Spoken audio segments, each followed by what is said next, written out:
now pretty solid. We got the retail sales report in line with our expectations, the consensus a little bit. Non-farm payrolls was super strong at over 500,000.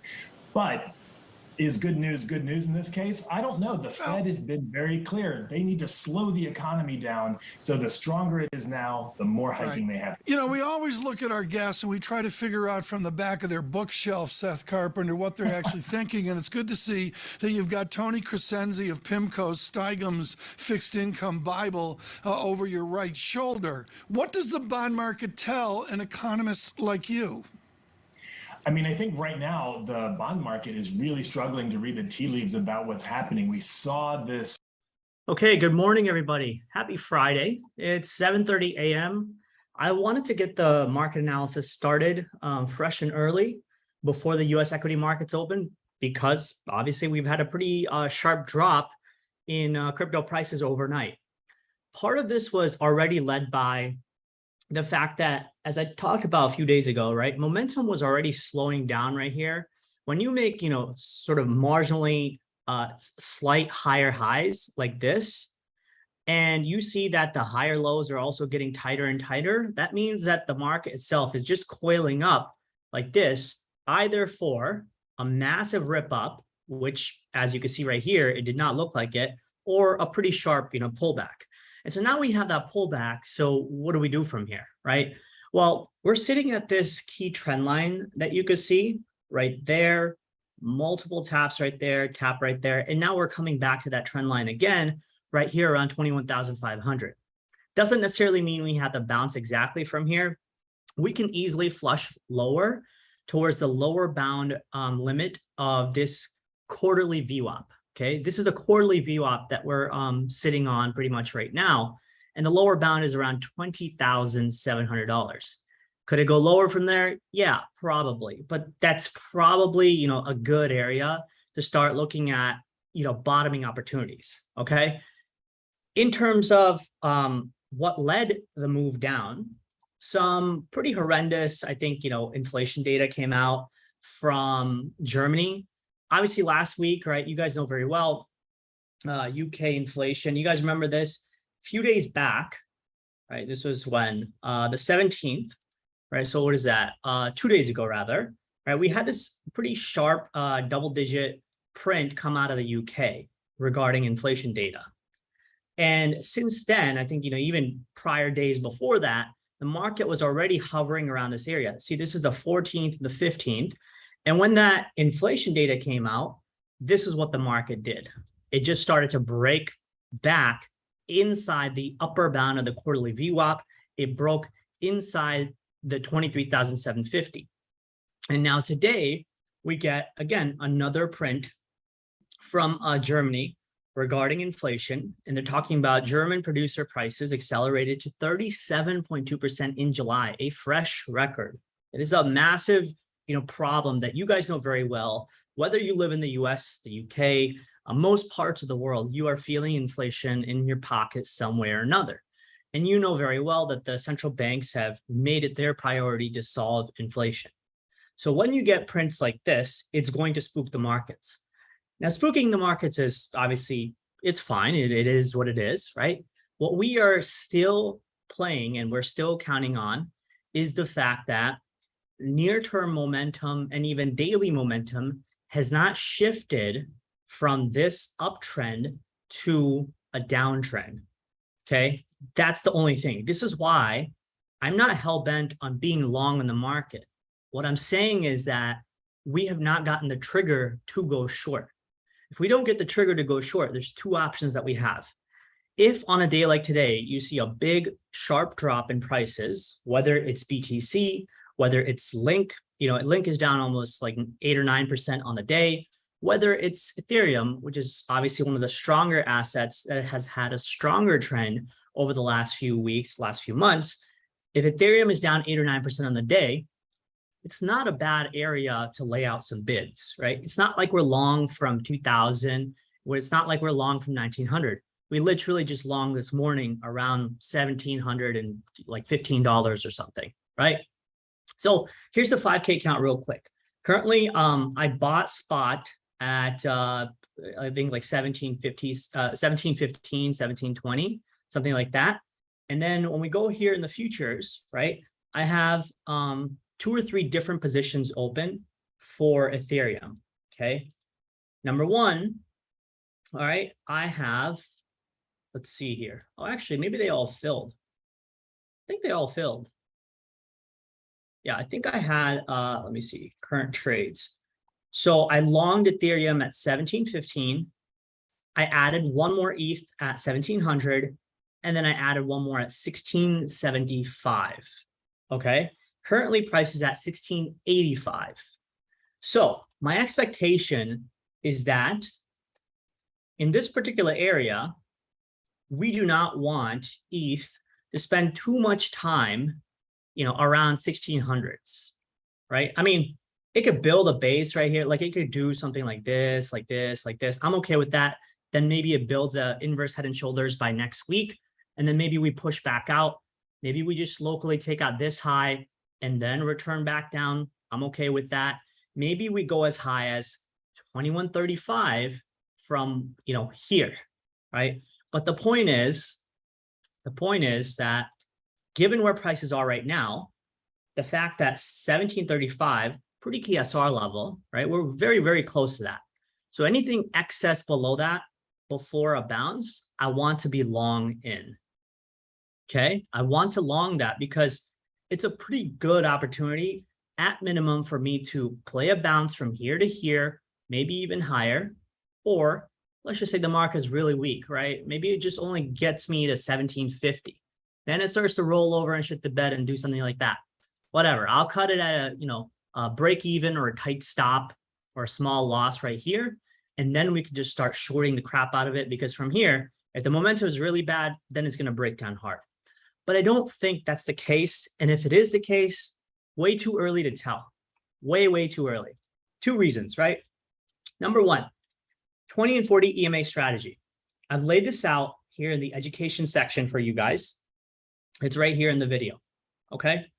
I did this video last week and it talked simply about how exactly do you use the moving average strategy to recognize a shift in momentum in like a near term, which is for me a 4-hour basis, or a larger time frame, which is a daily or a weekly basis. Now, I think that near term, okay, the worst looking part of this is probably BTC, given the fact that BTC is slowly, if you look at this, see that? BTC is looking like it slowly wants to turn here into a bearish cross, meaning this green 40 EMA wants to start swooping above the 20 EMA. But for now, as you can see, they're still trending up. And as long as the 20 and the 40 are above each other, it's very hard to say that from here we have to break down, right? That's the more confusing part about all this. So for now, even BTC is saying that, well, yes, it looks weak, but the 20 and 40 EMA have not crossed. And more often than not, right, here's kind of what happens. Once you start seeing a cross, okay, here's what happens. You see a swoop bearishly right there. Price will come down, reject that bearish 20 and 40 EMA flip, and then it starts breaking down. Okay, we have not had that. So over the next few days, we may get something like this. Maybe the 20 and 40 EMA switch like this, price bangs into this level around 23,200. Then it rolls over, and then that's our short. Then we can get short here, stop here, ride this thing back down to range low around 19,000 and maybe even lower lows. But it's hard to say that for now, you have to go short, or you have to just, sit flat or whatever. I mean, sitting flat or sitting in cash is totally fine. That's, if you want to do that, it's probably the best position. But I find the opportunity here to be pretty unique to get long in the market, especially the strongest asset in the market, which has been Ethereum. And guess what? ETH just bounced off the 40 EMA. Last time I did that, right? It pinged right here on the 40 EMA end of July, and it just rocketed up within 2.5 weeks to $2,000. Okay, so this is where I'll be paying attention to ETH. Obviously, I'll be paying attention to BTC. But like I said, right, if you want a lower bound touch and you think that we're going to have one more swoop down, pay attention to BTC around 20,700, which also happens to be, like I said, the lower bound of the quarterly view up, as well as this key retest that we had in July. First touch right there. First touch right there, 17th of July, 20,700. And then second touch right there. We may get one more sharp drop and then pick it back up, reclaim this trend line. So it might look something like this. If it happens, boom, boom, reclaim, be on our merry way by next week, back towards 23, maybe tag the August monthly open around 23,300. Is that understood so far? Have I lost anyone? Am I confusing anyone? Okay, perfect. So there were, like I said, right, there's only a few assets I'm focusing on right now. I have, okay, Ethereum spot, which I'm using as collateral to build long positions in ETH itself. So I'm compounding, hopefully I'm compounding, Ethereum with Ethereum longs, right? If Ethereum goes up, I make money by making ETH in my unrealized P&L, because these are like CoinM futures on BitGet. I've talked about this before. See, this is me making Ethereum, right? So as long as we make ETH and as long as ETH goes up, I think it's probably the better thing, especially in an up market. In a down market, you just want to be trading from the USDT futures right here, okay? Which we'll get to eventually. All right. The chat is asking a question. Can I cover STG? Yes, I can cover STG. So here's the thing, right? I think STG was, I think it's getting listed on Binance, if I'm not mistaken. Let me see here. STG, I forgot, someone mentioned it. Stargate, Binance. Yeah, there you go. Binance will list STG, right? 6 hours ago, the news broke. And what happened? Price popped like 100%. Personally, I'll be honest here. If it were me, I would take some profit, or I don't know. I mean, consider like closing out your position, or at least like, hedging in some way. If you want to close out some of your STG long while shorting some other bridge tokens like Synapse, or I don't know what other bridge tokens are out there, to be honest. But if you want to, just close out some of your STG position, today is a pretty damn good day to do that. Being up 100% in a market like this is a pretty big deal, okay? And honestly, like I've researched STG. I think it still has a long way to go, right? We wrote a whole research paper on STG, Stargate, Finance. As you can see right here, right? We wrote a whole paper on it. And I really love the concept of, bridges and bridge tokens. But unfortunately, whether it's Stargate Finance, whether it's Synapse Protocol, these other bridges that are coming up, none of them have actually shown me why exactly does the token itself, how does it accrue value? You know what I mean? Like it doesn't make sense to me. Now, I like Stargate Finance. I think it's going to be probably a phenomenal product that's going to be used in the future, because I think the future is going to have bridges, right? Bridges are necessary to be able to move money and liquidity from Avalanche to Solana, from Solana to One Harmony, from One Harmony to, I don't know, some other Aptos or whatever, right? Bridges are going to be a big thing, okay? So the point is that I don't know which bridge is going to win, and I also don't know if the token itself will accrue that value. All right, so just keep that in mind. Today is one of those days where the rest of the market is going down and Stargate Finance is popping up 100% off the back of the listing of Binance. It's not the worst day to close out of this position. I don't think I would long this, to be completely honest. Yes, it could push up further, but like it's already up 100% on the day. Like, what is it going to do? Just rocket another 100, 200% tomorrow? I mean, yes, coins have done that before, but I don't know. It's just not worth it for me, right? For me, like I said, the easier trades are probably the assets that have been relatively the strongest. Ethereum is probably one. I probably want to be paying attention to Atom as well, right? I think Atom, it just made some local, sweeps of key points of liquidity. See that right there, right? I mean, that's a pretty damn big sweep of liquidity right there. And if you look at the volume generated, right, in this particular area on the drop, pretty sharp volume. So I'm thinking that, with Atom, with some of these assets that just broke down, it's not the worst area to consider getting long in. Again, do your own research, right? Matic is probably another one, right? I think Matic made a pretty damn deep sweep.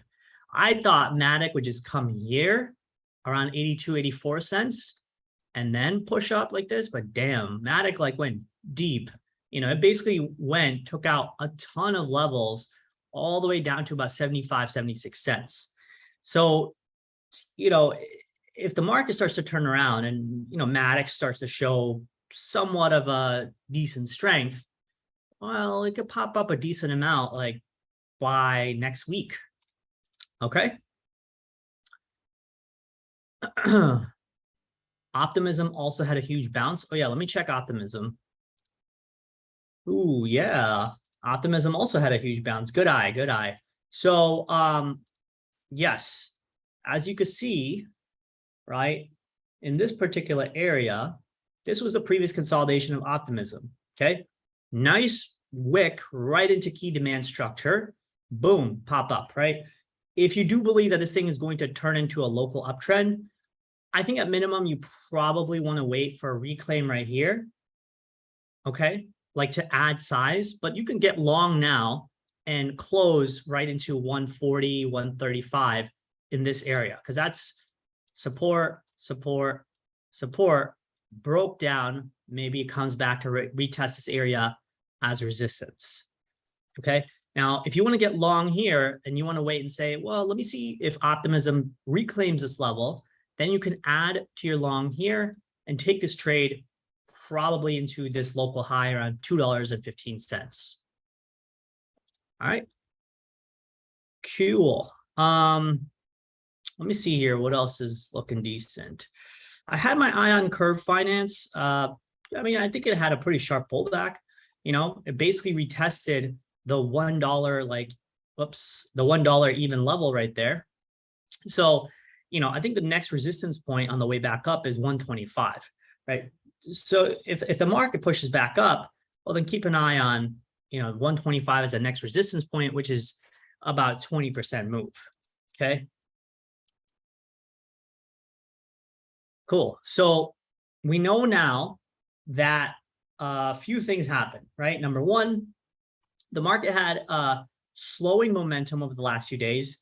Today was probably one of those, big sharp drop days where the market gets a big clearing event, right? I mean, liquidity gets flushed out. And actually, while we're on that subject, right, let's go to BYBT. Okay, let's look at liquidation data and let's look at the aggr charts. And let's just see what kind of, liquidity got cleared up. So over here, what this is showing me is a whole lot of longs got cleared, but a bunch of short positions also got squeezed out. Okay, so these two bars right here, both longs and shorts got cleared out right here. And it looks like, so as you see the CVD delta breaking down further and further and price consolidating near the lows, this is telling me that shorts are piling into this area. Okay, and more often than not, when you start seeing shorts pile up like this, right at the lows, chances are they're going to start getting squeezed out if the price, even remotely starts moving up. It's like, it's like fuel to a fire, especially when the market has had a big move down. All the market really has to do is initiate the spark. It does something like this, and then the market just accelerates higher because short squeeze, short squeeze, short squeeze, short squeeze. Okay. I'm not saying that is the case for CRV. Might be the case for Bitcoin though. All right. So inflation data, U.S. future slide as global rate hike wagers surge. Obviously, this makes sense, as you guys heard on the Bloomberg morning video. Basically, what people are saying is, hey, German data came out. bonds are still, uncertain. They're kind of pricing in a recession. They're pricing in uncertainty. We know this very well, right? The point is that our data points, when we look at BTC or even the S&P 500, they're not necessarily telling us that the uptrend is over, because we don't know the uptrend is over until we start seeing a structural shift, in the momentum of the market, right? Yes, this could be a top, but like, unless, you have a crystal ball, there's no way for you to know this is 100% the top. You know what I mean? Because guess what? On the way up, we've had multiple points of bad news print, yet the market kept going up. This is how markets work, right? Markets are forward-looking mechanism. They're going to, rip your face off before you start to realize, oh my God, maybe I should go long. And when you decide to go long, finally, like right at the highs, then the market dumps. You know what I mean? But if you wait for a pullback in an uptrend over the last few weeks, you've done all right. Whether it's Ethereum or whether it's the S&P 500, you've done okay in, the 2 or 3 day pullbacks that we've gotten over the last few weeks. So that's kind of what I'm banking on right now. Again, I'm not super confident. I'm not saying it has to be a pullback, but I'm willing to wager a small bet, Ethereum spot with and Ethereum longs on top of that. Can you check oil and USD? Yes. So we spoke about oil yesterday, and I think I posted about it here in the stock market chat. So you can see right here, right? Oil surges on China's reopening hopes. Goldman Sachs also says there will be no Iran nuclear deal. So basically, with Iran not partnering with us to deliver the world and the United States more oil, or Europe more oil, that means that we have to pretty much be reliant on Russian oil and Saudi oil. And if you guys have heard the last few weeks of news, right, what the Russians have said is, well, we're still dealing with this Ukraine war. Some European countries are still reliant on Russian natural gas, Russian oil, so they don't have a choice, right? And the United States, in some ways or another, dependent on Russian oil, dependent on Saudi oil. So, it is what it is, right? And so that means that if Iran is not going to ramp up their output for oil, that means that oil itself is still restricted in supply. So if we start checking out oil, right, let's check out WTI crude. It's in a local downtrend, okay? But once it starts popping up like this, I think that will probably be the final sort of nail in the coffin for the S&P 500, for BTC, and probably for altcoins, right? Because what that will say to the regulators and the Fed is that, hey, inflation is once again going to go up further, and if supply for oil is restricted and oil prices are already high, and they have no control over oil, right? The only thing that they have control over is demand. Well, what are they going to do?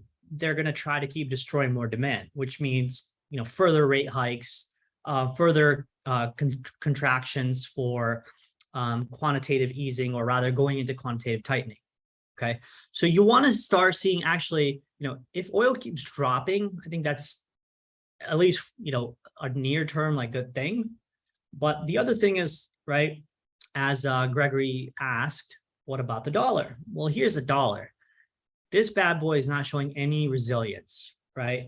And we've done this comparison before. I've showed you all this before, right? If you look at BTC, okay, which is in the orange right here, compared to the dollar, basically it's an inverse relationship. Every time the dollar keeps going up, BTC keeps dropping down. It's as simple as that. Of course, there's been brief periods where both the dollar, like right here, dollar and BTC go up together. But over the last, few months, because of the hiking of interest rates, because of inflation spikes, because of oil prices, this has been the case. It's a pretty sharp inverse relationship. Okay, so we do have to keep that in mind.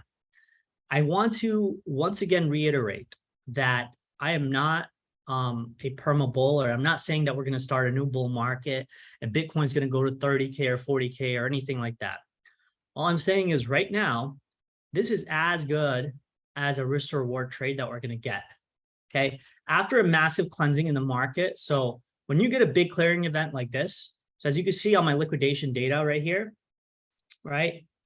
Let's zoom in real quick so y'all could see. On a 24-hour basis, we've had a $604 million liquidation data pile up. On a day like today, that's not the worst area, especially from a technical perspective. With this liquidation data, it's not the worst day to start getting long. Okay, just letting y'all know. All right. Yes, we could chop around further. Yes, we could drop slightly further, but I don't know if we're going to drop another 10, 20% right away. If that happens, okay, then we're clearly wrong, right? That means that was a wrong trade to take, but you got to take a stab when you start to see the market in a local uptrend and you're getting a pretty sharp pullback like this into key levels that we've been watching for weeks, right? We've mapped out 1735. See this level right here? I've mapped out 1735 since when we were back here around the 1200s, right? So we've been watching this level, and it's in my opinion, a key level to be watching. So if this is a level where we want to start seeing price consolidate around and under and over, right? Up and down, consolidate around this level, then I would hopefully think that around next week, either we're going to push up from here or have a failed, push up or a failed pop like this, and then we start breaking down. And in either case, hopefully we get out in some profit or minimum loss before, the market turns on us. Okay. I don't foresee from here, Ethereum just dropping another 10%. That would be actually pretty scary. But again, like I said, then that means that we're clearly wrong in the market. I'm not going to keep adding to my longs lower and lower. This is really this little pocket right here where we are right now, all the way down to 1650, 1630. That's the only area that I want to be adding longs in. Below that, it's, no man's land. Like I don't want to touch anything down here. Cool. All right, everybody. That's it. Two things. I'm watching the Untitled Crypto podcast by Up Only. I'll be watching this pretty much the rest of today. I'm almost halfway through it. Really good podcast so far. Let me see on my Twitter feed. I already told y'all about the German data that came out, right? That probably shook the markets a little bit. How you can earn 500 Aptos tokens. Make sure y'all check that out. The Celsius bankruptcy news that came out yesterday. So anyway, all in all, that is it. Y'all take care. Good luck. Happy Friday. And I hope y'all have a good rest of the weekend. Okay. Cheers.